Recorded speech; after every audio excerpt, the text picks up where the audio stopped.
해석학은 반드시 배워야 되고 해야 돼요. 그리고 오늘날 이제 성경 해석이 사실은 굉장히 좀 어떻게 보면 좀 미비해요. 그래서 이 성경 해석이라고 하는 게 어떻게 보면 좀 우습게 여기는 사람도 많이 있는데 그렇지 않아요. 성경 해석은 잘 하지 않으면 안 돼. 여기 머릿말에 뭐라고 나와 있냐면은 여기 머릿말에 이런 말이 나왔어요. 이 골드워즈가 이런 말을 했다고요. 그러니까 근래라고 하는 것은 이제 1990년 80년도 후반부터 90년도를 기점으로 이제 하는 거예요. 그럼 뭐 지금은 그때보다 더 상황이 악화됐다고 여겨야 돼요. 자, 근래 철학적 분위기의 영향으로 최근 현대 해석학이 퇴보하여서 성경 해석의 복음을 가리었기 때문이다.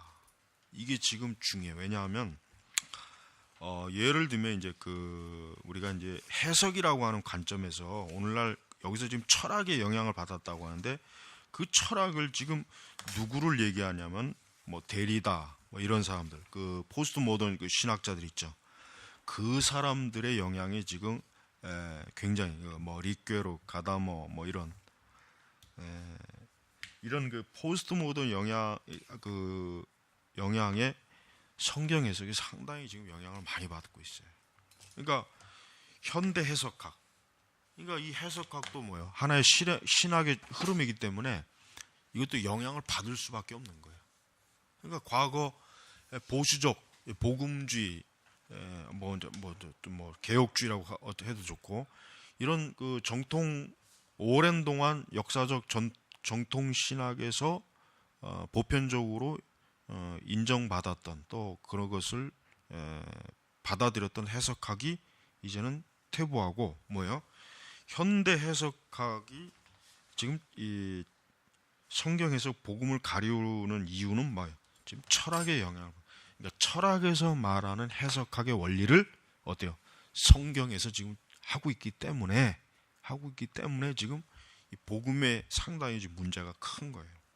그래서 우리가 이 해석학도 아주 정확하게 잘 배워야 되는데 사실 뭐 성경 해석학 책이 여러 책이 많긴 하는데 이 책이 아주 종합적으로 읽기 딱 좋아요. 그래서 여기 우리 목차를 보면 여러분 알죠? 사실 좀 주제를 많이 다루고 있어요. 그래서 일단 일부 해석학에 대한 복음적 서두, 그다음에 1장, 2장, 그다음에 3장, 그다음에 2부는 복음적 해석학에 대한 도전 해가지고 이제 역사적으로 이제 교회가 가지고 있던 다양한 해석학이 있죠. 초대교회부터 중세, 또 이제 특히 로마 카톨릭, 그다음에 자유주의, 철학적 해석의 복음, 그다음에 현대 비평, 아주 굉장히 중요한 것들을 아주 종합적으로 많이 지금 다루고 있어요. 그다음에 이제 복음적 해석을 재구성하는 관계, 뭐 이런 것들. 그러니까 우리가 이 책의 내용을 우리가 잘 충실히 공부하면 이 책은 쉽게 얘기하면은 성경 해석의 개론에 해당될 수 있는 거예요. 개론에 해당될 수 있는 거기 때문에 우리가 이번 학기에 이제 이 책을 잘 배워서 결국은 성경 해석을 어떻게 하느냐에 따라서 결국 설교가 달라지고 신앙이 달라지는 거예요. 그러니까 신학을 배우는 근본적인 이유가 그 성경을 바르게 보기 위함인데, 근데 그 성경 해석을 우리가 제대로 할 줄 모르고 잘못한다면 그러면은 이단이 되는 거예요. 쉽게 하면 이만희가 그 비유로 종말론을 풀어내잖아요. 해석이에요, 그거. 아주 유치하고 싸구려 삼류지만 이단이지만 어쨌든 해석이란 말이에요. 또 안상홍이 하나님의 교회도 마찬가지고 또 로마 카톨릭도 역시 마찬가지로 그들이 해석은 뭐예요? 카톨릭의 관점을 둔 해석이란 말이에요. 그러니까 이 성경 해석이 의외로 굉장히 중요한데 사실 신학의 그 분과에서 성경 해석학을 제일 별로 그렇게 중요하게 여기질 않아요, 학생들이. 그러니까 여러분들이 성경 해석학을 잘 배워야 돼요. 자, 18페이지 넘어가 이제 그리스도인들은 슐라이마워, 뭐 불트만, 트롤치, 리케르, 가다모, 그다음에 뭐 데리다, 뭐 이런 사람들, 뭐 이런 이와 같이 그 아주 유명한 인물들의 가르침을 듣기 전에도 성경을 읽으면서 모든 것을 다 이해하지는 않았지만 성경이 중요한 것을 참으로 이해했다. 그렇죠? 그러니까 우리가 무슨 뭐 성경에 뭐 이런 하여튼 현대 신학자들 현대 철학자들의 책이나 글을 보지 못해 가지고 성경을 이해하지 못하고 해석하지 못한다. 이런 일은 없었다는 거예요. 자, 복음주의 기독교는 뭡니까? 복음주의 기독교는 하나님의 말씀에 말씀 자체에 대한 확실한 믿음, 이해를 갖고 있었어요. 갖고 있었다. 그동안 역사적으로. 그러니까 사실은 어떻게 보면 오늘날에 이제 성경 해석하기 참 이게 여러 가지로 좀 파편화된 게 사실이에요. 그러니까 적어도 1900년도까지는 웬만한 교파를 분문하고 그래서 성경 해석의 거의 대부분은 다 비슷비슷해요. 복음주의적인 그 관점에서 그렇게 크게 문제가 있지는 않아요. 근데 지금은 아니야. 지금은 이 성경 해석하기 굉장히 이게 문제가 심각해. 그래서 우리가 이 성경 해석학을 잘 배우지 않으면 안 돼. 그러니까 예를 들면 이제 어떤 성경 내가 이제 책을 읽다 보니까 어떤 세대주의 성경 교사가 모든 사람이 다 구원을 받는다. 근데 이 사람이 어떻게 풀어놨냐면 아주 희한하게 풀어놨어. 뭐냐면 하나님께서는 원래 아담과 하와가 이제 나중에 하나님이 짐승의 가죽을 입히셨으니까 결국은 아담과 하와를 포함한 그 이외의 모든 사람이 다 구원받는다 이거 일단. 그런데 그 어린 아이가 선악을 알게 된 때부터 거기서부터 이제 그 아이가 이제 하나님의 구원에서 제외된다. 그리고 그 제외된 아이들이 복음을 듣고 거듭나야 구원받는다. 아주 희한하게 그냥 그 전개를 해놨더라고요. 그 세대주의 책에서는 이렇게 보다가 보니까 이게 도대체 이게 무슨 성경 해석을 이딴 식으로 하나 하고 내가 하도 희한해서. 아니, 그러니까 이 사람의 얘기는 뭐냐면 결국은 지금 그러니까 태 속에 있는 아이나 그 다음에 적어도 선악을 알기 전까지의 아이들은 분별하기까지 아이들은 다 구원받은 걸로 일단 전제를 하는 거예요. 그러니까 이게 아주 참 성경 해석을 아주 어떻게 그렇게 참 희한하게 하는지.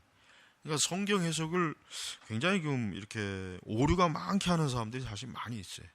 우리 목회자들도 성경 해석을 굉장히 좀 조심해야 돼요. 왜냐하면 성경 해석이 만약에 잘못되면은 결국 말씀 자체가 잘못 가르쳐 주는 거기 때문에 아주 조심을 많이 해야 된다고요. 그래서 우리가 다양한 우리가 좋은 주석들을 가지고 있어야 될 이유가 뭐냐면은 그 주석이라고 하는 게 결국은 성경을 어떻게 해석하느냐에 대한 그 지침을 주는 거거든. 원어 성경이든 뭐든 간에. 그러니까 그걸 통해서 성경을 바르게 해석할 수 있는 기본적인 전제를 주고 나서 설교자들이 어때요? 그 바탕에서 설교 준비를 하라. 설교할 그 구성을 가져라 이거예요. 그러니까 그게 만약에 안 돼 있으면 어떻게 돼? 설교를 할 수가 없어요. 엉터리로 설교할 게 뻔한데 어떻게 하겠어요? 그래서 우리가 해석학의 목표는 뭐라 그랬어요? 거기 하나님께서 말씀으로 우리에게 무엇을 말씀하시는지 바로 이해하는 것이고 또한 이해하는 것이야만 한다. 설교자와 교사는 하나님의 말씀을 더 잘 전하길 바라고 또한 그리스도인들이 더욱 경건하게 살기를 원한다. 그렇다면 바로 이러한 것들을 그러면 이루기 위해서는 무엇이 가장 중요한 전제가 있어야 되느냐? 그거는 뭐예요? 당연히 하나님의 말씀을 바르게 알고 있어야 결국은 설교자와 교사 또 우리가 하나님 말씀을 무엇인지를 깨달을 수 있는 거예요. 그래서 우리는 이 성경을 해석한다는 거, 이걸 아주 중요한 능력이라는 걸 우리가 알아야 돼요. 그다음에 이제 저자가 주장하는 것 중에 중요한 게 뭐냐면 성경은 본질상 뭐예요? 분명하다. 그러니까 성경은 절대 모호하지 않다. 이게 저자가 초반에 이 서론에서 강조하는 게 이거예요. 성경은 불명료한 말씀이 아니라 명료하다 이거예요. 그러니까 도대체 성경이 뭘 말하는지 모르겠다 하는 게 아니에요. 성경을 명확하게 인간에게 하나의 메시지를 주고 있기 때문에 성경은 당연히 해석되어져야 되고 해석할 수 있다. 해석할 수 있다는 거예요. 그러니까 저자는 성경 해석에 대한 확신을 아주 명확하게 가지고 있어요. 그러니까 우리도 하나님의 말씀을 어때요? 절대 모호하게 봐서도 안 되고 성경은 모호한 게 없어요. 성경은 하나님의 명확한 뜻을 분명하게 사람들에게 알려줘요. 그러니까 우리도 이 성경에 알려주는 것을 잘 여러분들이 이 성경 해석하기라는 걸 통해서 결국은 이해되는 거예요. 그래서 20페이지 맨 하반절 보면은 해석학이 우리 마음이 그리스도의 마음으로 변화되는 것이라면 그 해석학은 복음을 통하여 이루어져야 된다. 복음을 통하여 이루어져야 된다. 응? 그러니까 이 복음을 통해서 그러니까 그 해석학이라고 하는 것이 결국은 복음을 드러내지 못하거나 복음을 나타내지 못한다면 그 해석학은 잘못된 거죠. 아주 잘못된 거죠. 그러니까 이 복음의 이 진리, 이 복음적인 해석학적인 그러니까 해석학의 그 열매 그런 것들이 결과가 나타날 때 그것은 올바른 해석을 했다라고 이렇게 볼 수가 있다. 이제 이렇게 얘기하는 거예요. 그래서 우리는 자, 일부 이제 해석학에 대한 복음적 소두. 자, 중요한 게 뭡니까? 가치 중립적인 이제 즉 객관적인 출발점이 없다는 게 지금 우리 세대가 가지고 있는 진리관이에요. 그러니까 진리는 한마디로 없다 이거예요. 지금은 가치 중립적인 그러니까 뭐요? 어떤 하나의 문제 사안에 대해서 어때 사람들이 그건 절대적인 진리야라고 이렇게 말할 수 있는 게 없다 이거예요. 그런 걸 주장할 수가 없다. 그러니까 기독교도 마찬가지로 기독교가 우리가 세상에다 두고 예수 그리스도만이 구원받을 유일한 하나님의 생명의 도다. 근데 이 세상은 그걸 인정 안 하죠. 과거에는 인정했죠. 그러나 지금은 그거는 기독교에서 주관적으로 바라보는 관점이고 지금은 어때요? 지금은 다 각자 다 나름대로 가치가 있고 진리가 있다 이거예요. 근데 이 기독교 내에서도 이게 점점 많이 받아들여지고 있어요. 근데 여기가 저자가 정확하게 그랬죠. 가치 중립과 완전한 객관성은 현대 세속적 사상에는 전제적 허구이다. 허구. 또한 많은 기독교 사상들에 있는 가정이지만 이거는 설명도 되어 있지 않다. 그러니까 우리는 하나님의 말씀을 모호하게 해석하거나 모호하게 설교하면 안 돼요. 명확하게, 뚜렷하게. 왜? 성경은 마땅히 그래야 되는 진리이기 때문에. 근데 지금은 교회에서도 사실은 우리가 알겠지만 교회에서도 이 성경 해석에 대한 굉장히 모호함이 굉장히 심각해. 그러니까 뚜렷하게 죄가 뭐냐라고 했을 때 그 죄가 뭐냐라고 뚜렷하게 얘기해 줘야 돼요. 복음이 뭐냐 했을 때 역시 마찬가지. 그리스도의 의가 뭐냐 역시 마찬가지. 설교자는 그러한 거에 대해서 뚜렷하게 얘기해 줘야지 그걸 두루뭉실 얘기한다거나 확실하게 얘기 안 한다는 건 그건 아주 문제가 있죠. 예를 들면 여러분 우리가 가톨릭은 거짓 종교다라고 이렇게 우리는 얘기하잖아요. 그렇게 알고 있고 또 그게 사실이고. 그러나 지금 많은 우리 개신교 진영에서는 가톨릭이 전적으로 잘못된 건 아니다. 부분적으로 좀 문제가 있지만 가톨릭도 기독교의 오랜 역사적 전통을 가지고 있는 우리가 마땅히 함께 할 수 있는 형제 자매다. 교회다. 이게 지금 대세란 말이에요. 이게 대세라고요. 왜 그렇습니까? 명확함이 상실된 거예요. 명확함. 참 아주 제일 안타까운 게 뭐냐면 한번 봐요. 이제 불교에 대해서 만약에 그리스도인들에게 이 불교가 이게 구원의 종교냐 그러면 거의 아주 극히 아주 이상한 놈 아닐 바에는 다 인정하는 거예요. 그런데 가톨릭이 이단이다, 거짓 종교다 그러면은 지금 시대의 기독교인들이 100이면 그거를 맞다라고 찬성할 수 있는 사람은 내가 볼 때 10명도 안 돼. 한 2-3명? 나머지 9명 이상은 어떤 사람입니까? 거기에 대해서 좀 부담스러워해요. 부담스러워하고 그걸 아주 위험시 여긴다고요. 이거는 뭐예요? 굉장히 문제가 큰 거예요. 왜 그러냐? 이게 바로 뭡니까? 모호한 거예요.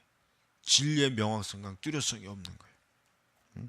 그래서 우리는 24페이지 넘어가서 우리는 중반에 하나님의 절대 권위를 지지하든지 아니면 인간에게는 자율성이 있다는 가정을 받아들이든지, 그러니까 하나님의 절대 권위를 지지하는 건 기독교 유실론의 전통적인 입장이고, 우리에게 자율성이 있다 하는 것은 뭡니까? 이건 이성주의의 입장이에요. 24페이지 중반에 있어요. 그러니까 이 기독교 유실론의 전통적 입장과 이성주의 입장은 어때요? 서로 대립하는 거예요. 근데 지금은 이성주의 입장이 훨씬 더 우세해요. 훨씬 더 우세하고 훨씬 더 어때요? 많은 지지를 받고 있어요. 많은. 네? 여러분, 우리가 페이스북에서도 보면은 말도 안 되는 그 글들이 왜 많은 사람들로부터 왜 지지를 받는 이유가 뭐겠어요? 이성주의적인 관점으로 받아들인 거예요. 그들은 전통적 유실론적 입장에서는 지금 보질 못하고 있어요. 그걸 볼 눈이 지금 완전히 다 어때요? 상실이 되어버려요. 눈이 멀었다면 눈머리. 그래서 만일 우리가 제시한 전제가 흔들리면 전체제는 무너지게 마련이다. 복음주의적 전제가 현대 철학적 해석의 전제보다 더 어때요? 나음을 보여주는데 이거 더 낫다. 더 낫다. 근데 현대적 해석 철학은 사실은 성경을 바르게 해석하기에는 대단히 어려운, 아주 거의 불가능한 해석학 체계라는 걸 우리는 알아야 되는 것입니다. 자, 우리 제1장 해석학의 필요성. 자, 해석학의 필요성이라고 하는 겁니다. 해석이라고 하는 것은 사실 뭐 거의 대부분이 해석이라고 하는 것은 다 하고 있어요. 사실 우리 뭐 기독교 신앙인들도 마찬가지예요. 해석이라고 하는 건 누구나 다 하고 있단 말이에요. 다만 이제 그 해석이 어떠한 해석이냐라고 하는 것이 이제 중요한 거예요. 일단 해석의 가장 중요한 건 뭡니까? 26페이지. 아까 얘기했지만 성경의 명료성. 해석의 가장 기본은 성경의 명료성이. 그러니까 어떤 사람이 성경을 봐요. 어떤 사람이 성경이 도대체 이 사람에게 물어요. 너는 성경에서 뭘 깨달았느냐, 뭘 알았느냐라고 물어봤는데 이 사람이 뚜렷하게 대답을 못하면 이 사람은 어때요? 성경을 전혀 해석을 못한 거예요. 전혀 못한 거란 말이에요. 아니면은 자기 나름대로 성경이 이러이러다라고 했는데 이 사람이 성경 즉 성경의 원래 의도하고는 전혀 맞지 않는 말을 한 거예요. 예를 들면 뭐 신천지 같은 사람, 뭐 이만희를 그냥 그 사람들은 뭐예요? 성경을 잘못 해석한 거예요. 세 번째는 뭡니까? 성경을 뚜렷하게 명확하게 해석하는 거예요. 이게 성경 해석을 안 하는 사람이 없어요. 아예 성경 해석을 안 하는 사람은 세상에 한 사람도 없습니다. 우리 저 같은 하나님의 진리를 받아들이지 않는다거나 아니면 이단이라거나 아니면 성경의 원래의 의미와 뜻을 어느 정도 체계적으로 알고 있다든가, 이게 이 세 가지 종류가 있는데 저자는 뭡니까? 성경은 명료하다. 성경은 명료하다. 거기에는 하나님의 말씀의 교리의 가장 중요한 것들에 대한 자신의 확신과 열망, 이게 있다라고 하는 것을 지금 말하고 있습니다. 그래서 성경 해석학은 주로 뭡니까? 성경 본문 문제를 다루는 것이다. 성경 본문의 문제, 본문. 그러니까 제일 중요한 게 본문이잖아요. 본문. 그러니까 본문이라고 하는 것은 뭐냐 하면은 결국 성경 어디를 펴든 성경 어디 몇 장 몇 절, 이 본문이라고 하는 것이 결국은 뭐예요? 하나님의 말씀을 우리가 어떻게 이해하느냐라고 하는 그런 문제를 지금 말하고 있는 것입니다. 두 번째, 해석학은 무엇인가? 해석학은 의사소통, 의미, 이해에 대한 학문이에요. 이게 세 가지로 지금 나누고 있어요. 해석학은 첫째 의사소통, 두 번째 의미, 세 번째 이해.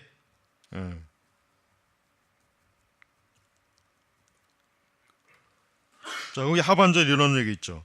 성경 해석학의 목표는 해석자 자신이 지팡이 다시 만들어지고 커지는 방법으로 해석자와 본문에 적극적이고 의미 있는 상호 활동을 일으키는 것이다. 해석자의 목표는 저자가 의도한 의미를 아는 것이다. 이게 사실 제일 중요해요. 저자, 예를 들면 바울 썼으면 바울, 베드로 썼으면 베드로, 야고보면 야고보, 요한이면 요한, 마태면 마가. 자, 이 사람들이 자기가 성령의 영감을 받아 썼단 말이에요. 그러나 그 사람들은 그 성령의 영감을 받는 게 기계적이 아니라 축자적인 거예요. 그러니까 그 사람들은 자기가 성경을 쓸 때 자기가 지금 뭘 쓰고 있는지를 알고 있어요. 알고 있다고요. 그런데 만약에 이 성경을 읽는 것에 대한 어떤 우리 마음이 그릇되다면 어떻게 되겠어요? 우리의 생각이 그릇되다면 성경을 해석하는 것도 문제가 커지는, 잘못되겠죠. 바로 그 잘못된 사람들이 우리가 말하는 이단이에요. 이단이랍니다. 그러니까 해석학의 목표는 저자가 의도한 의미를 아는 것이다. 그 의미가 본문에 표현된 대로 말이다. 그래서 이 성경 해석학은 뭡니까? 성경 해석학은 뚜렷한 명확한 중심 주제를 가지고 그 성경 해석학을 다루는 것. 이게 우리가 지금 중요한 것입니다. 다음 이제 해석학의 필요성. 개신교는 이 성경을 누구나 다 볼 수 있는 하나님의 말씀으로 이 종교개혁식에 완전히 어때요? 개혁을 해버렸어요. 근데 그 전에 어떻게 해요? 성경은 성직자들, 사제들만 보는 거예요. 교황이나 추기경이나 주교나 사제들. 그러니까 성경을 그렇게 여기니까 어떻습니까? 그렇게 여기니까 당연히 성경의 어떤 이 권위 문제에 있어서 성경을 그럼 누가 해석할 수 있느냐라고 했을 때 우리 개신교는 누구나 다 성경 해석할 수 있다.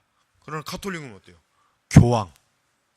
결국은 궁극적으로 가톨릭의 성경 해석은 교황이 어떻게 해석하느냐에 따라서 어때요?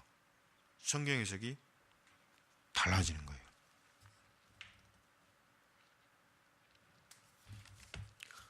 자, 우리 29편으로 넘어갑니다. 자, 그럼 성경 해석을 하는 데 있어서 중요한 게 이제 몇 가지 있어요. 뭡니까? 상황화 과정, 상황화. 이 상황화 과정 중에 뭐가 있습니까? 번역, 읽기, 선포, 이 세 가지가 있어요. 그러니까 성경을 해석한다는 거는 무작정 들이대고 이 말씀이 뭐냐라고 하는 것보다 이 그 말씀이 어떻게 번역되느냐, 그 다음에 읽는 것, 그 다음에 선포를 사실은 고려해야 된다. 그리고 이제 본문의 번역에 원하는 다른 어무로 본문을 바꾸는 것을 포함한다. 이게 상황의 본문의 수신이 본문의 의미를 이해할 수 있는 방법으로 다시 말하는 것을 포함된다. 여기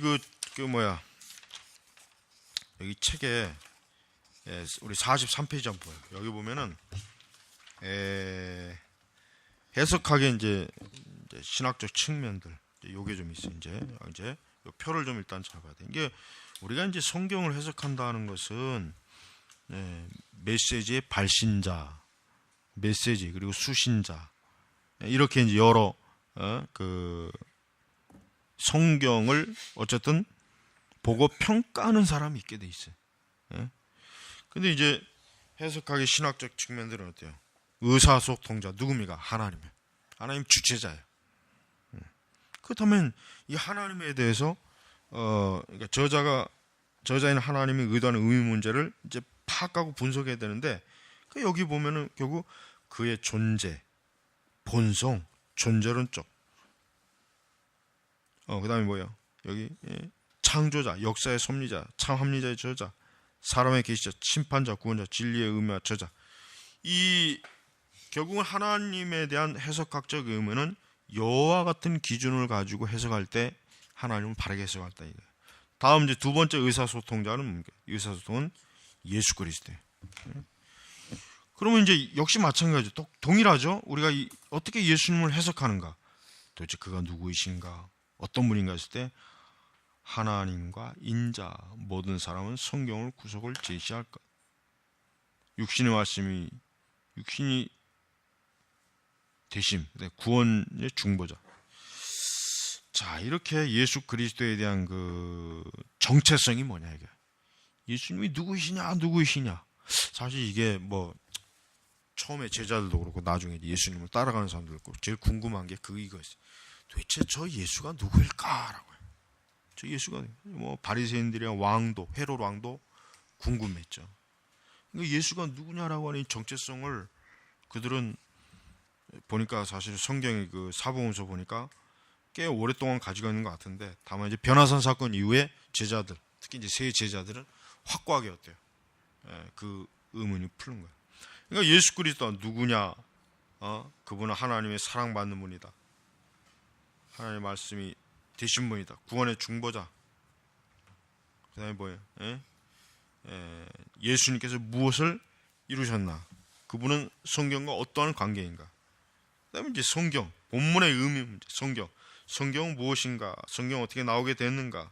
성경의 무엇성, 뭐 언어의 혼잡 등.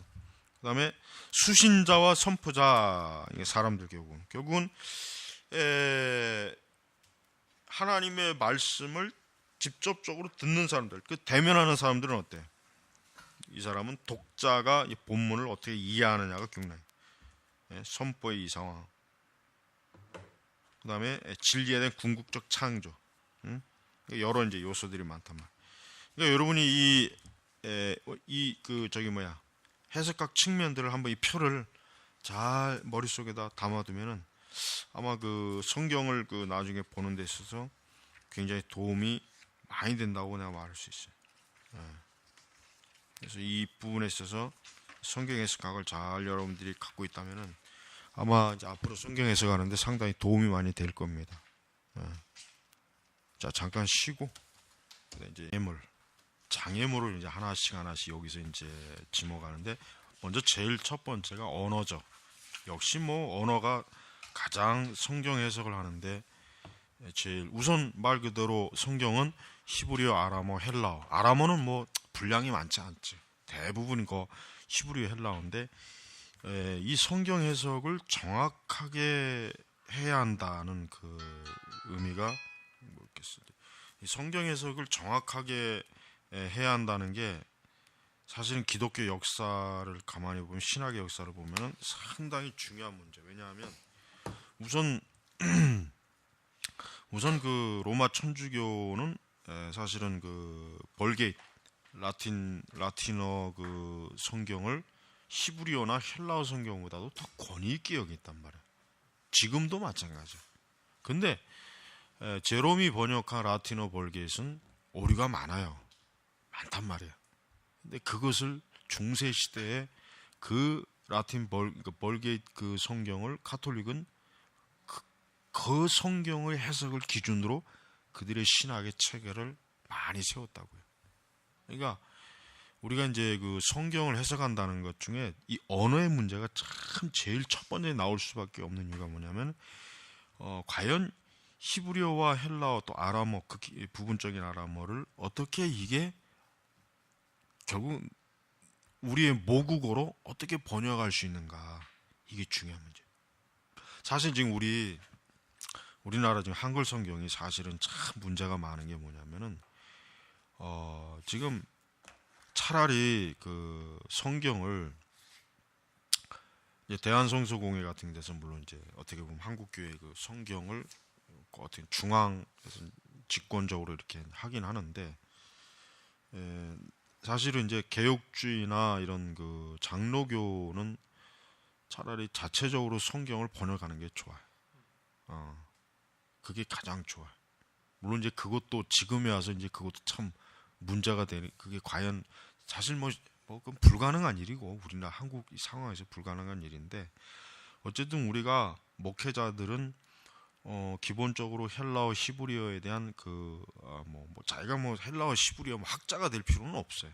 그러나 원어 주석이나 원어 성경에 대한 그 이해를 그래도 어느 정도 할 수 있는 그 정도는 갖고 있어요. 근데 지금은 또 워낙 원어에 대한 자료 좋은 게 많으니까 옛날처럼 이 원어 공부를 완벽하게 해서 원어를 봐야만 이해할 수 있는 그거는 아니에요. 워낙 자료들이 좋은 게 많으니까. 그러니까 이제 우리 언어의 간격이라고 하는 게 결국은 사실은 흔히 말해서 언어는 번역은 반영이라는 그 오랜 속담이 있는 것처럼 하나의 언어를 다른 언어로 번역한다는 게 이게 정말 생각보다 굉장히 어려워요. 그걸 어떻게 할 수 있냐면은 예를 들면 셰익스피어의 어떤 책 한 권을 여러 출판사가 이제 번역한 걸 비교해서 보면은 이게 무슨 생각이 드냐? 그럼 도대체 셰익스피어가 진짜 쓴 책은 어떤 책이냐? 그러니까 영어 성경은 하나잖아. 영어 책은 하나잖아요. 그런데 그걸 번역했다. 우리 한국 사람이 예를 들면 로미오와 줄리엣 책을 4군데 5군데 서점에서 출판 번역했어요. 읽어보면 다 달라. 분명히 물론 전체적인 내용은 같아. 어떤 말 그대로 스토리는 같은데 번역한 게 다 다르단 말이에요. 노인과 바다도 마찬가지죠. 그러면은 의문점이 뭐냐면 도대체 그러면은 셰익스피어 만약에 해밍웨이나 셰익스피어가 한국 사람이라면은 그 중에 어떤 번역을 자기가 진짜 쓴 책이라고 여기겠느냐 이거예요. 그게 문제. 그러니까 우리가 성경도 가만히 생각해봐요. 만약에 성경도 지금 히브리어하고 헬라어가 있단 말이에요. 신약성경, 구약성경. 근데 만약에 그러니까 이건 완전히 가정이지. 바울이 한국어로 된 바울 로마서를 읽어봤을 때 바울이 한국어를 안다는 전제하에 바울이 과연 지금 우리 한국어 개혁성경이나 뭐든 간에 이게 진짜 내가 하나님 말씀의 영감으로 쓴 글이라고 하는 것을 바울이 인정할 만한 번역 성경이 되겠느냐 안 되겠느냐 한번 그걸 생각해 봐요. 이건 굉장히 큰 문제예요. 그러니까 누구 말대로 어떻게 보면 우리는 지금 사실은 정말 성경을 보고 있는 게 아니라 성경을 그냥 성경의 의미를 번역한 걸 지금 보고 있는 것이다라고 할 수도 있어요. 이렇게 되면 굉장히 이게 중요한 문제잖아요. 근데 물론 이제 이렇게까지 물론 학자들이야 더 이렇게 이제 가겠지만 우리가 이제 어쨌든 여러분이 성경의 언어의 문제라는 거. 우리가 이제 번역된 성경을 우리가 보잖아요. 근데 목회자는 번역된 성경만 보면 안 되죠. 큰일 나죠. 반드시 원어를 참조해야 돼. 그래야 돼. 그래야 이 성경이 지금 번역이 되긴 됐는데 이게 정확한 의미가 뭔지를 알고 이게 설교를 준비를 들어가야지. 그냥 우리 번역한 거로만 본다면은 오류가 굉장히 많아요. 오류가 많을 수밖에 없어요. 그게 참 주의해야 돼요. 두 번째는 문화적 간격입니다. 자, 이 문화적 간격이 이거 존 스토트의 그 설교학 가운데 결국은 고대 성경의 문화와 우리 시대 문화를 이어주는 다리가 결국은 설교자들이 해야 될 중요한 작업이라 그랬어요. 그러니까 지금 이 문화적 간격도 언어의 간격 못지않아요. 여러분이 고대 그 책들을 읽어보면은 그 시대와 지금하고는 이게 너무나 다른 시대. 모든 면에서 이게 정말 한두 끗도 없이 달라요. 최근에 그 CLC에서 나온 그 이스라엘 문화. 그러니까 성경 시대의 그 고대 그 시대 문화에 관련 책이 좋은 책이더라고요. 아주 이렇게 두꺼워요. 그러니까 고대 근동 문화와 지금의 문화. 또 우리는 동양 문화잖아요. 또 우리는 한국 문화잖아요. 그러니까 우리가 이 한국적 기독교가 이게 진짜 이게 기독교냐라고 의심을 할 게 너무 많아. 한국적 기독교. 예를 들면 미국도 엄밀히 얘기하면 미국적 기독교예요. 그다음에 이제 예를 들면 중동 지방에 있는 시리아계 기독교라든가 이런 거 다양한 전 세계에 있는 기독교를 봐요.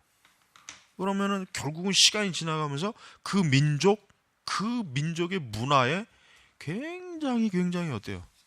노출된, 많이 이게 희석된, 혼합된 기독교로 변질되는 거예요. 그러니까 우리가 지금 여러분이 만약에 미국의 어떤 한 교회 가서 미국 교회를 가면은 분명히 교회는 교회인데 뭔가 모르게 어색하고 낯설어. 왜? 그럴 수밖에 없지, 당연히.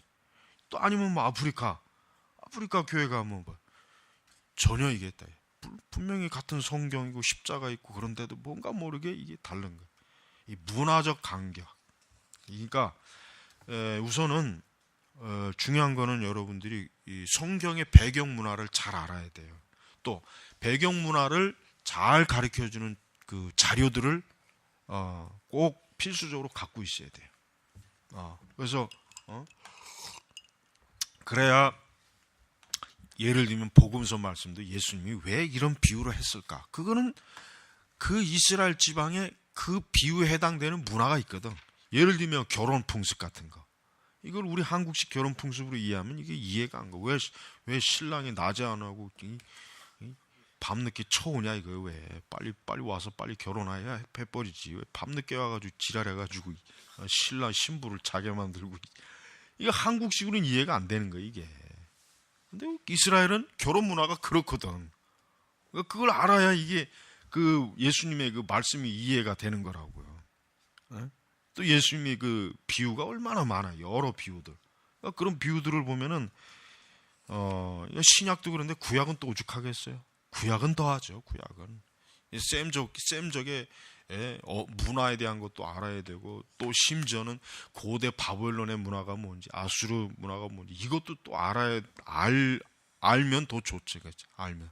그러니까 고대 근동 문화에 관한 그 기독교 자료책들이 많이 그래도 좀 중요한 좋은 책들이 번역이 됐으니까 그런 것들을 좀 읽어봐야 돼요. 그러니까 문화적 간격을 이거 중요한 거예요. 세 번째는 역사적 간격. 역사적 간격은 역시 문화적 간격과 아주 밀접하죠. 그렇죠. 결국 문화라고 하는 것은 역사에 포함되니까. 결국은 다만 이제 역사가 뭐 말 그대로 지금 신약 성경 배경만 해도 2000년이에요. 구약 성경 배경은 어때요? 3000년, 4000년이에요. 수천 년의 시간이 지금 이게 거리가 있어요. 거리가. 수천 년의 시간. 이러니 이게 200년도 대단한 건데 뭐 200년, 300년도 대단한 건데 이게 뭐 2000년, 기본적으로 2000년, 3000년, 4000년. 다윗 시대만 해도 지금 어때요? 3000년이에요. 아브라함 시대는 지금부터 4000년이에요. 노아 시대는 연대를 알 수가 없어. 예, 물론 이제 성경적으로 하면은 6000년, 거의 5000년 중반 정도 되겠지. 6000년이라고 친다면은 어세 연대기로 하면은. 그러니까 이 역사적 간격이 얼마나 이게 크겠어요. 그러니까 우리가 성경을 볼 때 이거를 2000년, 3000년, 4000년 전의 배경을, 역사를 가지고 있는 글이다라고 하는 것을 기본적으로 알고 이걸 오늘 우리 식으로 이거를 어떻게 해석할지를 고민해야 된단 말이에요. 이거를 우리 시대 역사라고 치고 하면 큰일 나죠. 안 돼요. 굉장히 아주 성경 오류가 많아요. 그러니까 성경 해석을 오류로 할 때가 많아요. 다음 이제 문학적 간격. 자, 여러분 고대 문서라고 하는 것은 지금 현대 문서하고는 너무 틀려요. 너무 틀리죠. 이 고대 문서는 오늘날과 같이 이렇게 아주 체계적이고 잘 정리된 순서라기보다는 상당히 그냥 막 뒤죽박죽이고 어떤 순서가 도대체 있는 건지 없는 건지도 모를 정도예요. 그러니까 성경의 문학, 성경에는 다양한 문학이 있잖아요. 시가 있고 역사가 있고 또 예언서가 있고 그다음에 선지서가 있고 이런 그 다양한 문학적 형식이 있단 말이에요. 그럼 그 문학적 형식에 따라서 해석이 어때요? 역시 달라져야 된다고. 달라질 수도 있고. 그러니까 문학적 형식도 우리가 그래서 우리가 성경 개론을 배울 때 항상 이 어떤 이사야서가 어떤 문학적 형식을 갖고 있느냐, 잠언이 어떤 문학적 형식, 항상 그걸 먼저 그것도 공부하잖아요. 문학적 형식. 그다음에 이제 사본적 차이. 이 사본적 차이는 아까 첫 번째 이거 언어적 간격하고 좀 비슷해요. 왜냐하면 신약 성경의 신약 헬라어 성경의 사본이 지금 한 5,500종류라 그러죠. 한 5,500종. 그다음에 히브리서는 뭐 가장 권위 있는 마소라 사본이 있기 때문에 히브리서는 그렇게 사본에 어떤 문제가 없어요. 거의 없어요. 그러나 신약 성경은 이 사본의 문제가 상당히 이게 참 어려워요. 우리가 이제 요즘 뭐 킹 제임스 측에 이제 킹 제임스를 뭐 어떻게 뭐 영감된 성경이다라고 그렇게 주장하는 측이 지금 나와 거기 걔네들이 지금 자꾸 지금 집요하게 지금 따지는 문제가 뭐냐면 결국은 사본의 문제가 있다 이거예요. 지금 현대 그 배도 배교한 그 뭐 NIV니 뭐 NSV니 뭐 이런 그러니까 킹 제임스 외에 다른 성경의 사본들을 사실은 뭐냐 이거는 정통 사본이 계열에서 인정할 수 없는 거다. 이거는 뭐 알렉산드리아 계열의 사본이다. 이 바티칸 사본도 이걸 어떻게 이걸 가지고 어떻게 신약 성경을 이걸 어떻게 우리가 번역하냐? 그러니까 이런 문제가 있단 말이에요. 그러니까 그 사본의 계열 또 사본의 그 사본도 초기 게 있고 또 더 후대 게 있고 그다음에 사본도 또 지리적으로도 다르고 그러니까 이 사본학에서도 사실은 이 성경 원본의 이 사본에 따라서 성경 번역이 굉장히 많이 틀려져요. 굉장히 많이 틀려진단 말이에요. 그러니까 사본의 문제가 있고 그다음에 이제 여섯 번째 역시 이것도 뭡니까? 성경은 1차적으로 뭡니까? 그 성경이 쓰여졌을 때에 그 시대의 신자들을 대상으로 하는 거예요. 그러니까 야고보서든 이사야서든 그것이 기록되었을 때 그 사람들이 앞으로 2000년, 3000년 뒤에 뭐 대한민국에 있는 한국교회를 위해서 쓴 게 아니라고요. 엄밀하게 해서. 뭐요? 그 시대 이스라엘, 그 시대 유대인들에게 하나님의 계시의 말씀을 쓴 거기 때문에 그 성경의 저자들은 오직 그 시대 독자들만 생각하고 있었지 앞으로 이 성경이 수백 년 뒤에 그 모든 전 세계 민족을 향한 그걸 다 염두에 두고 그 사람들이 기록한 게 아니죠. 그러니까 원독자와 청자, 우리는 원독자가 아니에요. 우리는 원독자. 지금 뭐 사실 뭐 전 세계 어디나 원독자가 어디 있겠어요. 이미 다 뭐 수천 년이 지났는데 우리는 뭐야? 간접적인 청자예요. 그러니까 우리가 이제 예를 들면 이제 특히 그 이사야서를 보면은 선지서를 읽어보면 선지서의 그 메시지가 결국은 그 시대 유대인들이잖아요.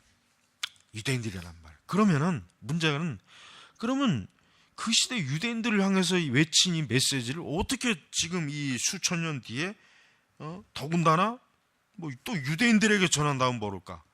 동양에 우리 한국에 어떻게 이걸 접목시키냐 이거예요. 그러니까 어떤 사람들은 사실은 아니 수천 년 전에 유대 나라 뭐 선지자가 쓴 글이 이게 지금 나오더니 뭔 상관이냐. 그러니까 이 민족 종교를 주창하는 애들이 기독교를 어떻게 교묘하게 비판하냐면 야 한국 민족이 한국 종교를 가져야지 왜 저 이스라엘 땅에 수천 년 전에 알지도 못한 사람들이 외친 거 그걸 많이 대학생들한테 써먹더라고. 그러니까 종교도 우리 것이 좋은 것이다. 신토부리처럼 저 기독교니 뭐니 저건 다 서양 종교 우리하고는 전혀 상관없는 민족의 종교인데 왜 이걸 우리가 믿어야 되느냐. 우리는 우리 민족은 우리 민족 증산도 이런 걸 우리 고유의 종교 그 대학생들이 또 그걸 좋아해 또 그러니까 여러분들이 이게 참 구약 성경 설교하기가 참 어려운 거예요. 왜냐하면 구약 성경이 이게 결국은 이스라엘과 유다에게 하나님께서 외치신 게 도대체 어떻게 오늘 우리 신약에서 어떻게 더군다나 우리 시대의 이 성도들에게 이 메시지를 우리의 삶 속에서 실천 생활 속에서 이걸 적용하는가. 이게 여러분이 그런 것들을 잘 배우려면 그 로이드 존스의 구약 전도 설교 같은 거 이사야서 5장 설교 그걸 잘 읽어봐야 돼. 얼마만큼 탁월하게 결국은 구약의 그 것은 오늘 우리 시대다. 이게 하나님의 그 선지자들의 메시지는 오늘 우리에게 한 메시지를 고스란히 드러내주는 거예요. 그러니까 그 정도의 그 어떤 뭐랄까 적용, 아주 시대적으로 정확하게 적용할 수 있는, 그게 참 대단한 거예요. 그 정도. 그러니까 이런 그 원독자와 청자의 이 장애물, 그러니까 우리는 지금 청자의 입장이라면, 우리는 더군다나 수천 년의 그 시간적, 문화적, 역사적 이 거리를 뛰어넘어서 우리가 성경의 말씀을 증거해야 될 정도인다면 이게 얼마나 참 어려운 일이겠어요. 그러니까 우리가 이 성경 연구가 참 어려운 거예요. 성경 연구가 이게 어떻게, 정말 이거는 성경 연구라고 하는 것은 정말 어려운 거예요. 어려운 거. 이 어려운 걸 우리가 이 대충 한다는 게 이게 얼마나 큰 문제가 있겠어요. 그러니까 고대 이 성경 본문과 우리와의 연관, 해석학, 이게 문제입니다. 의사소통의 그 원칙, 복음주의 해석학에서 가장 기본적 가정들 가운데 하나는 하나님께서 자기 말씀으로 결국은 말씀하시는 거예요. 우리에게 말하는, 사람에게 말하는 거예요. 이 말씀이라고 하는 건 하나님이 우리에게 하나님의 뜻에 대한 것들을 우리에게 이야기해 주는 거거든요. 얘기하는 거예요. 의사소통하는 거예요. 하나님 우리에게 말을 거는 거예요. 그러니까 여기 이제 요 밑에 이제 작은 글자 보면은 바라자, 즉 본문 뒤에서 저자와 그의 의도, 그다음 발화된 메시지, 그러니까 그것이 기록된 거지요.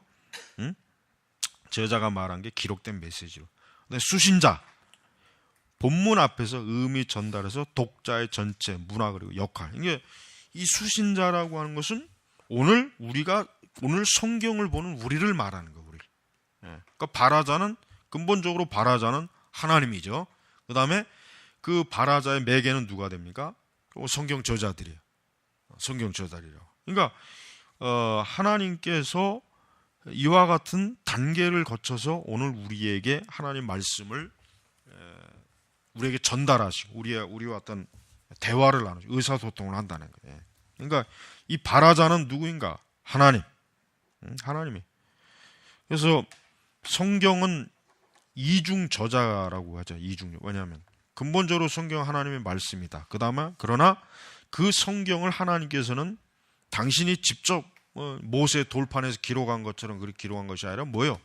모세를 통해서 모세오경을 기록하고, 그 다음에 마태를 통해서 마태복음, 그다음 야고보 사도를 야고보를 통해서 야고보서, 또 요한 사도를 통해서 요한, 이런 또 어떤 거는 저자를 아직도 알 수 없는 것들, 역대기 상하는 도대체 누가 한 거냐라고, 열왕기 상하도 마찬가지겠지만 히브리서도. 그러니까 사실은 그러나 중요한 것은 결국은 성경이 하나님의 영감된 말씀이기 때문에 결국 뭐예요? 진정한 발화자는 하나님이에요. 하나님. 다만 우리는 좀 더 단순히 이건 하나님 말씀하셨어라고 하는 것도 물론 맞지만 우리는 좀 더 신학적 관점으로 이 성경의 어떤 부분을 누가 썼느냐라는 것을 연구해서 그 저자의 신학, 그러니까 여러분 그래서 이사야 신학, 이사야는 어떠한 신학을 갖고 있는가? 보통 우리가 바울 신학 그러잖아요. 바울 신학, 또 야고보 신학라고 했는 것처럼 그 성경을 가지고 있는 사람이 어떠한 신학을 가지고 이 성경을 기록했는가도 굉장히 중요한 연구가 돼야 돼. 또 요한복음도 마찬가지. 요한이 도대체 어떠한 신학을 갖고 있는가? 그걸 안다면 요한복음을 더 제대로 바르게 더 깊이 알 수 있다고요. 그다음에 이제 의사소통 둘째 측면 메시지 자체, 메시지가 전달되는 통로라고 하죠. 그러니까 이 의사소통이라고 하는 것은 우리가 이제 이 성경이죠. 매개체는 당연히 성경이죠. 이 성경은 결국 하나님께서 오늘날 우리 사람들에게 하나님의 말씀을 주시기 위한 매개체. 그래서 우리는 이 매개체를 통해서 세 번째 수신자들은 이 매개체를 통해서 하나님께서 우리에게 말씀하신 하나님께서 우리에게 계시하신 것을 우리가 듣고 읽고 또 그것을 의미를 파악하고 그 뜻이 무엇인지를 알면서 결국 그걸 통해서 뭐예요? 우리가 거듭나고 중생하고 믿음을 갖고 하나님과 교제한다 이게. 그러니까 이 발화자, 의사소통, 이 수신자, 이 세 구조를 통해서 결국은 어때요? 우리가 하나님의 말씀을 우리가 이제 듣는 거, 듣고 보는 거예요. 그래서 자, 의사소통, 하나님의 의사소통, 하나님의 의사소통 결국은 하나님의 말씀, 하나님께서 성경을 주셔서 그 성경에서 우리에게 하나님께서 하시고자 하는 모든 내용이 거기에 다 있는데 결국은 그 말씀의 핵심은 뭡니까? 복음이에요. 복음이란 말이에요. 복음. 결국은 하나님께서 당신에게 우리에게 주신 의사소통의 핵심은 결국은 복음이에요. 그 모든 말씀에는 결국은 이 복음이라고 하는 것을 우리가 그 말씀에서 명확하게 이해되고 깨달아져야 돼요. 그래서 우리는 이 하나님의 말씀을 통해서 하나님께서 나에게, 우리에게, 우리 사람에게 무엇을 말씀하시는가라고 하는 것에 대한 기본적인 모든 내용들이 이 안에 다 들어가는 거예요. 그래서 우리가 이 성경의 말씀이라고 하는 것은 하나님께서 우리에게 하고자 하시는 모든 하나님의 뜻을, 하나님의 의사를 다 주셨다라고 봐야 됩니다. 의사소통자 하나님. 기독교 유실론적 전제는 하나님이 계시다는 것. 그렇죠. 우리가 성경을 왜 믿어야 되느냐라고 했을 때 기본적인 게 뭡니까? 살아계신 하나님이 이 말씀을 우리에게 주셨다라고 해요. 주셨다. 그러나 이제 자유주의 신학자들은 하나님이 계시다는 걸 전제하지 않아요. 그러니까 이 자유주의 신학자들에게는 이 성경의 말씀이 인격적으로 하나님께서 우리에게 주신 말씀, 의사소통이라고 받아들이기가 어려워요. 저들은 하나의 고대 종교 문서다. 고대 종교 문서로서만 겨우 받아들일 수 있는 수준이지 그 이상은 별로 의미가 없다 이거예요. 자, 다음 의사소통 하나님의 말씀. 자, 하나님의 말씀. 자, 성경은 책으로 다뤄야 된다. 일단 그러나 하나님께서는 이 성경에서 결국은 하나님께서 사람에게 요구하시는 모든 뜻을 다 알려주셨고 이 성경은 아주 절대적인 우리 사람이 이해할 수 있고 사람이 볼 수 있고 사람이 알 수 있는 구조로 성경은 작성이 되어서 우리는 그 성경 말씀을 통해서 하나님의 중요한 그 모든 우리 영혼의 문제에 해당되는 모든 것들을 하나님은 다 밝혀 놓으셨다. 그래서 이 성경은 하나님을 알 수 있는 지식이면서도 하나님께서 우리 사람을 위해서 하나님의 계시의 말씀을 뜻을 이루어 주신 중요한 하나님의 의사소통이 되는 말씀이다. 수신자들은 이 사람들은 이제 하나님의 백성이죠, 일반적으로. 그리고 이 하나님의 백성들은 하나님이 주시는 말씀을 어떻게 해요? 결국은 해석을 해야 돼요. 분명히 해석해야 돼요. 하나님, 예를 들면 태초에 하나님이 세상을 창조하셨다. 그러면 단순히 우리가 창세기 1장 1절을 읽는 것이 아니라 그게 무슨 뜻인가라고 하는 걸 생각하게 돼 있다고요. 그러니까 수신자는 하나님의 백성들은 말씀을 접하는 그 순간 이미 벌써 해석자가 되는 거예요. 근데 그 해석자가 바르게 해석할 수도 있고 그릇되게 해석할 수도 있어요. 또 더 깊이 해석할 수도 있고 아주 그냥 피상적으로 해석할 수도 있어요. 그러나 그러한 해석을 통해서 결국 뭡니까? 우리는 하나님의 의사소통을 깨닫고 알게 되는 거예요. 그래서 우리가 아까 다시 봤던 42, 43페이지 보면은 해석의 신학적 측면들, 요 표를 여러분들이 머릿속으로 잘 넣어두면은 이제 앞으로 이제 성경을 해석하고 연구할 때 이 성경은 결국은 하나님께서 결국은 사람들에게 이 성경의 모든 것들을 하나님이 우리에게 마땅히 필요한 사람에게 마땅히 사람들이 알아야 될 계시의 모든 중요한 것들을 여기에 다 포함됐다. 아주 구조적으로 잘 표를 이렇게 만들었어요. 그러니까 표를 여러분이 한번 유심히 잘 읽어보면서 이 표를 좀 머릿속에 딱 그려놔요. 결국은 우리는 오늘 1장에서 우리가 해석학의 필요성이라고 배웠는데 해석학은 굉장히 중요한 것이다. 해석학을 무시하면은 절대 설교 자체가 안 돼요. 해석학을 무시한다면 신학이라고 하는 것도 별 의미가 없어요. 신학도 결국 뭐예요? 해석학의 결과예요. 신학이라고 하는 것, 예를 들면 우리가 신정통주의다, 자유주의다, 복음주의다, 개혁주의다, 이게 결국 어떻게 해서 나온 겁니까? 해석학의 결과란 말이에요, 결국은. 그러니까 이 해석하기를 잘하면은 좋은 신학, 성경을 바르게 보고 바른 믿음과 바른 하나님의 성령의 계시에 깨닫게 되지만, 해석을 잘못하게 버리면 어떻게 해요? 예를 들면 현대신학 같은 거 보면 폴 틸리라든가 뭐 이런 사람들 보면은 그 사람들은 성경 해석을 아주 어때요? 자기가 했다고는 하지만 원래 하나님께서, 즉 원래 이 메시지의 주인이 되신 하나님, 그 다음에 또 뭡니까? 이 메시지를 두 번째로 저작한 그 저자들이 볼 때는 어때요? 완전히 그릇되게 해석한 거예요. 그러니까 그들의 신학이 나쁜 이유가 뭐냐? 성경 해석이 저쪽에 잘못되었다 이거야. 그릇되었다. 그러니까 여러분, 이 성경 해석학의 필요성을 여러분들이 잘 읽어보고, 다음 주에는 이제 독서와 이해에 대한 전제, 다음에는 이제 2장 전체를 그냥 다 끝내겠습니다. 그래서 2장을 좀 미리 좀 잘 공부해보고, 그래서 이 해석학도 이것도 하여튼 이번 학기에 다 하여튼 완전히 좀 끝내는 걸로 여러분이 목표를 둬요. 자, 기도하겠습니다. 하나님 아버지 감사합니다. 오늘도 또 귀한 신학 수업을 할 수 있도록 인도해 주시니 감사합니다. 오늘 배운 것도 우리의 신학과 우리의 사역에 있어서 참 중요한 토대와 기초가 되고, 또 진리의 양식이 되게 하시고, 또 우리가 이 영적 전쟁을 하는데 무기가 되게 하셔서 모든 이단과 거짓과 오류에 능히 맞설 수 있도록 저희들을 명철하게 지혜롭게 인도하여 주시옵소서. 감사하며 예수님의 이름으로 기도 올렸습니다. 아멘.